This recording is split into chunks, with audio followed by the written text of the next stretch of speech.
안녕하십니까. 저는 영주시문호 관광해설사 강현배입니다. 인삼박물관에 오신 걸 환영하고요. 제가 인삼박물관을 설명해 드릴 테니까 함께 들어가실까요?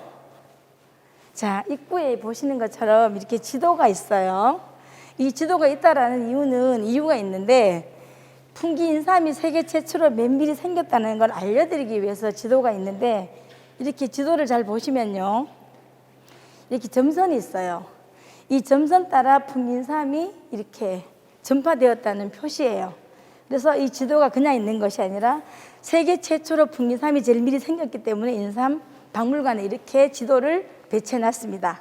자, 안으로 들어가실까요? 여기 보시면 국가무형문화재 인삼재배와 약용문화라고 쓰여 있거든요. 자, 우리가 인삼 그러면 먹는 음식이에요. 그러다 보니까 유물이 없어요.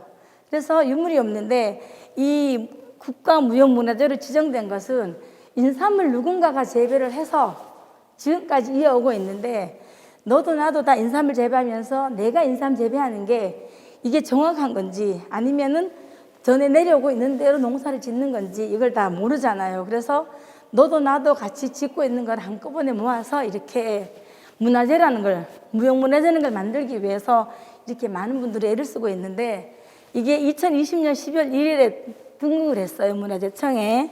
그래서 오랜 시간 동안 흘러오는 이 재배법을 이렇게 없애지 않고 계속 이어가게끔 그렇게 만드는 건데, 보시는 것처럼 이렇게 이런 뜻에서 무형문화재로 지정이 되었다라는 거 보시면 되겠고요. 인삼은 언제부터 재배되었을까라고 이렇게 되어 있는데, 인삼은 16세기부터 이렇게 가삼으로 재배되었거든요. 이 설명을 하자면 1541년에 주세병 군수님이 풍기 군수님으로 오세요. 이분이 오셔서 풍기 군 땅이 얼마큼인지 이방하고 다니실 거 아니에요. 그런데 한여름에 이분이 오셔서 이 땅을 다니시면서 보시는데, 이 땅에 각기 사람들이 일을 해야 되는데, 이 농사철에 사람들은 없고 삽과 경이가 그대로 벌려 있는 거야. 그러니까 이 군수님이 이방에게 물어보는 거죠. 여보게 이방, 어떻게 이 농사철에 사람들이 없는가라고 물었더니 이방하는 말이, 다들 산에 갔습니다. 아니, 이 농사철에 일을 안 하고 산을 왜 가는가라고 물었더니 다들 산삼키로 갔습니다. 이렇게 말씀드리는 거예요. 그러니까 이분이 농사를 져야 먹고 사는데 산삼만 키면 어떡하느냐라고 했더니 이방하는 말이, 자, 16세기면 우리나라가 조선의 이 중국의 속국 아닌 속국이었었거든요. 그러다 보니까 중국에서 황제가 조선으로 자신을 보낼 땐 이런 명령을 한대요. 조선에 갔다가 들어올 때는 그냥 들어오지 말고 먹어도 죽지 않는 불로초 산삼이 있거들랑 10뿌리만 가져와라 라고 명령을 하면, 이 사신들이 각기 오다가 한두 명이 오는 게 아니잖아요. 서로 의논을 한대요. 자, 우리나라 황제가 산삼을 10뿌리를 가져오라 그랬지만 우리가 10뿌리만 가져간다면 우리 앞으로는 떨어질 게 없다. 그러니까 우리가 좀 불구차. 그래서 이분들이 산삼 10뿌리를 100뿌리로 둔갑을 시켜요. 그리고 우리나라 왕인데 와서는 우리나라 황제가 산삼이 10뿌리가 아닌 100뿌리를 가져오라 그러더라, 이렇게 얘기를 하면 우리나라 왕은 이게 참말인 줄 알죠. 그래서 전국적으로 산삼 공출령을 내리게 되는데, 이곳 영주가 소태백산이에요. 태백산하고 소백산이 사람 일자로 뻗어나가는 사이에 영주가 앉아 있어요. 그러다 보니까 산이 많잖아요. 그래서 산삼 50뿌리가 이곳으로 하달이 된대요.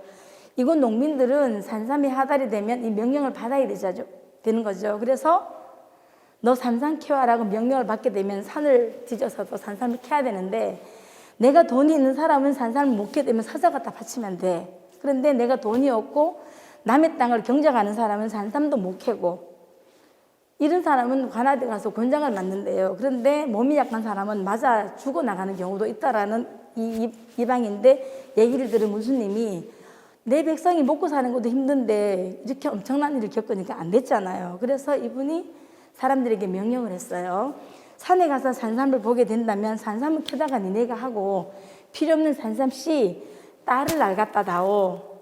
산삼 한 뿌리에 씨가 20개에서 30개가 달리거든요. 3뿌리만 캐도 씨가 100개가 되잖아요.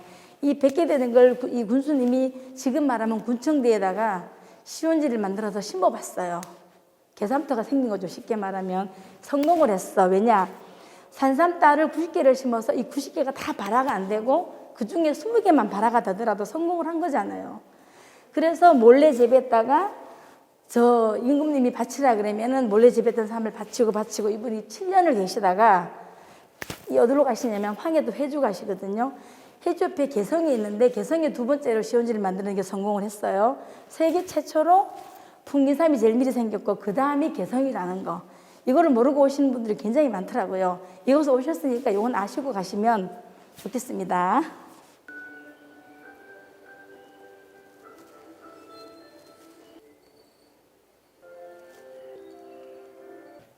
자, 여기 보시면 생활 속에 이제 인삼을 그려놓은 것들이 있거든요. 자, 여기 보시면 실패가 있어요. 우리가 옛날에 아기들 날 때 돌 지나고 100일 지나면 이 목에다 뭘 걸어줘요? 실 걸어주죠. 이 실을 왜 걸어줄까요? 오래 살라고 실을 걸어주는데 이 실패 인삼이 그려져 있다는 거는 오래 살기는 살되 건강하게 오래 살아라고 이 실패에다가 인삼을 그려 넣었고요. 자, 이쪽을 보시면 이게 종포예요. 종포삼이라는 건데 삼씨를 떨어뜨려서 1년 동안 키우면 요 모양이 나오거든요. 이 삼은 반드시 이식을 해야 돼요. 한번 옮겨 심어야 되는데 이 종포에서 1년 지나면 캐서 보신 것처럼 요 모양이 1년 된 모양이에요. 이 모양이 바뀌어서 캐서 다시 이식을 하면 1년 뒤에 이 모양, 다시 1년 뒤에는 요런 모양, 다시 1년 뒤에는 4년생인데 옛날에는 이 4년생을 많이 캤어요. 지금은 4년생을 캐지 않고 5년이나 6년근까지 가요. 왜냐하면 4년근까지는 홍삼액이 안 나오고 5년근부터 홍삼액이 나오거든요. 그래서 지금은 5년근, 6년근을 캐는데 그 옛날에는 가삼, 쉽게 말하면 이 전매법에 의해서 홍삼을 가정에서 할 수가 없었기 때문에 4년근을 다 캤지만 지금은 홍삼 이 전매법이 폐지가 되는 이 이후로 이렇게 홍삼을 만들어도 되기 때문에 5년근, 6년근을 다 캔다라는 거 예, 아시면 좋고요. 자리 옮길게요. 자, 여기 보시는 이 산이 소백산입니다. 이곳 영주는 그 옛날 조선의 정감록의 1승기로 뽑힌 이 풍기라는 고장이 금계동에 있거든요. 이 소백산을 끼고 있기 때문에 풍기에 왜 인삼이 잘 되냐. 이 소백산이 막아주거든요. 평부처럼 둘러쳐 있어서 이 소백산은 사람을 살리는 산이기 때문에 이 풍기라는 토양 자체가 이 밑에 자갈이 많아. 배수가 잘 되고요. 공기가 좋아서 인삼이 잘 돼요. 기후는 온도 차이가 있죠. 아무래도 산하고 바닥은 온도 차이가 있는데 소백산이 1439m거든요. 굉장히 높죠. 이 높은 산이 평처럼 둘러쳐져 있으니까 얼마나 이 공기가 좋겠어요. 그래서 이 소백산은 정말 사람을 살리는 산이라고 그 조선시대 때부터 이 남사고가 말을 타고 지나가면서 말을 못 타고 내려서 절을 2번 하고 지나갔다는 그런 이 산이 소백산입니다. 온도 차이에 따른 이제 삼이 재배가 아무래도 육질이 단단하죠. 이 공기가 좋고 밤낮이 기온 차이가 있으면 이 육질이 단단해져요. 그래서 실온의 나비도도 이 삼이 잘 상하지가 않아요. 그래서 옛날에 그 삼을 사서 이 팔로 다니시는 분들이 거의 풍기삼을 많이 사서 팔로 다녔어요. 요도 채구름이고요. 얘도 채구름입니다. 같은 채구름인데 모양이 달라요. 자, 모양이 다르죠? 자, 같은 채구름인데 모양이 다른 이유가 있어요. 이 채구름이는 전면적으로 다 이거를 캘 때, 수확할 때 쓰는 채구름이고요. 이 채구름이는 달라요. 어떤 식으로 썼냐면 요거를 끝이라 그랬는데 이거를 갈되면 이 삼이 얼지 말라고 내려주거든요. 이 끝을 내려주고 난 다음에 봄이 지나고 나면은 이 죽이 다시 싹이 올라올 거 아니에요. 싹이 올라올 때 내가 작년에 이거를 끝을 덮을 때 싹이 있는 걸 분명히 알고 끝을 덮었는데 봄 되니까 얘가 싹이 안 나오네? 그럼 얘가 살았는 걸까요? 죽었는 걸까요? 예. 금방은 살아있어요. 주인이 모르고 놔두면 시간이 지나가면 썩겠지만 겨울이 지나가고 봄 되면 얘가 살아있는데 살아있는 거는 캐야 되잖아. 그래서 이런 채구름이 갖고 다른 인삼하고는 방해가 안 되게 죽은 이 면삼만 캐기 위해서 요 삼을 면삼이라 그러거든요. 이 면삼만 캐기 위해서 쓰는 채구름이가 요 모양이기 때문에 같은 채구름이지만 모양이 다릅니다. 자, 인삼의 종류입니다. 보시는 것처럼 수삼, 백삼, 태극삼, 홍삼. 자, 인삼 종류가 많은데, 자, 우리가 겨울에 특히 동태탕 좋아하시죠? 자, 이 동태의 이름은 명태예요. 이 명태를 가지고 금방 잡으면 생태, 바짝 얼구면 동태, 좀 덜 얼구면 코다리, 황태, 이름이 굉장히 많은데, 이 명태를 제가 왜 말씀드리냐면 명태랑 인삼이랑 같아서요. 같은 삼이지만, 자, 보시면 수삼. 밭에서 금방 캘 때는 물을 먹고 있다 그래서 수삼이에요. 또는 생삼, 살아있는 삼이라 그래서 생삼이라고 부르고요. 이 백삼은 이 수삼을 발뿌리를 따고 깎아서 말르면 백삼이 돼요. 옛날에는 이걸 수출을 했어요. 다음에 태극삼이 보이는데, 우리가 옛날에는 이 전배법에 의해서 홍삼을 만들지를 못하니까 그냥 인삼만 생산해서 팔면 돈이 안 되잖아요. 그래서 상대적으로 태극삼을 만들었어요. 이 삼은 95도씨 물에 30분 담갔다 건져서 말른 삼이 태극삼인데, 그 홍삼을 만들기 이전에 말레이시아라든가 아니면 싱가포르에서는 이 삼을 수출을 했어요. 그쪽으로. 그러니까 지금도 그쪽 싱가포르에서는 태극삼을 우리나라에서 수입을 해 갑니다. 다음은 홍삼. 자, 전매법이 폐지가 되다 보니까 너도 나도 이 가내로 홍삼을 만들어서 팔게 되는데, 지금은 거의 98% 정도가 다 홍삼을 만든다고 보시면 돼요. 네. 여기까지가 이제 제가 인삼에 대한 설명을 다 말씀드렸는데, 자, 인삼에 대한 정보를 조금 아시는지 모르겠어요. 자, 저랑 같이 박물관을 다 돌아보셨는데 어떠셨는지요? 인삼에 대한 지식이 조금은 드셨는지 모르겠어요.